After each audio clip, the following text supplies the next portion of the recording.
अगले जोग्राफर की बात करें थॉट की, तो जीन ब्रून्स की बात करते हैं। जीन ब्रून्स की 1868 से 1868 से 1930 तक, ठीक है ना, 1868 से 1930। गुरु ब्लास थे इसके 1910, ठीक है ना। पुस्तक मानव भूगोल का प्रकाशन। प्रथम मकानों के प्रकार, गांव और नगरों की स्थिति, उनकी आकृति, विकास का वर्णन होता है तथा विश्व के परिवर्तित रूपों को बतलाया गया। मिट्टी का अनुभवात्मक प्रयोग। दूसरे खंड में बात करें, दूसरे खंडों में मानव के द्वारा वनस्पति जगत और जंतु जगत पर विजय और अनुकूलन तथा कृषि की विभिन्न विधियों का वर्णन है। तीसरा खंड मानव द्वारा खनिजों को निकालना।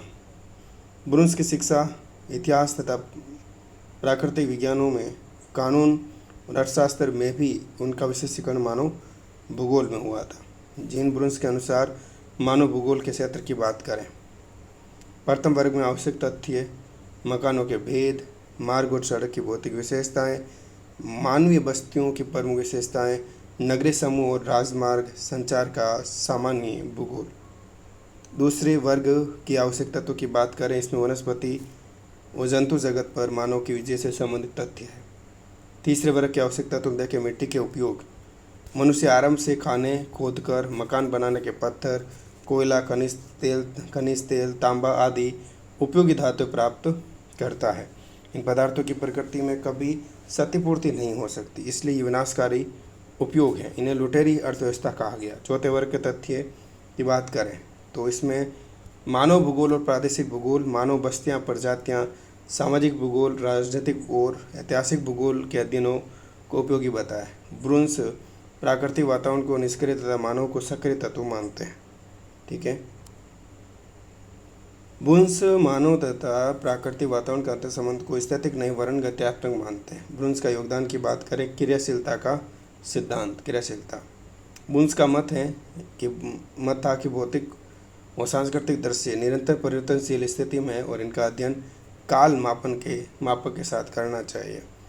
ब्रून्स ने पृथ्वी पर परिवर्तन करने वाली भौतिक शक्तियों के गुरुत्वाकर्षण शक्ति को बुद्धिमान शक्ति और सूर्य बेताब को मूर्ख शक्ति की संज्ञा दी।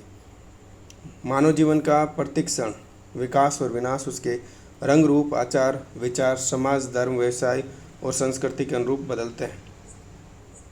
अंतर संबंध का सिद्धांत की बात करें, अंतर संबंध का सिद्धांत, मानव जब तक जीवित है तब तक ही वो प्रतिक्रिया करता है, प्रतिक्रिया करता है।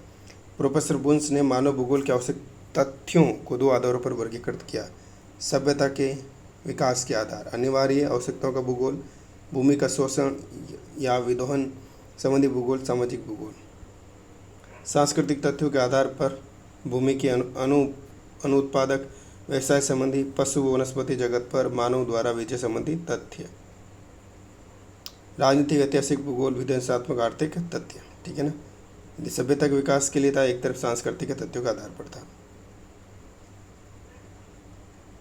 हंटिंगटन अगले वीडियो में।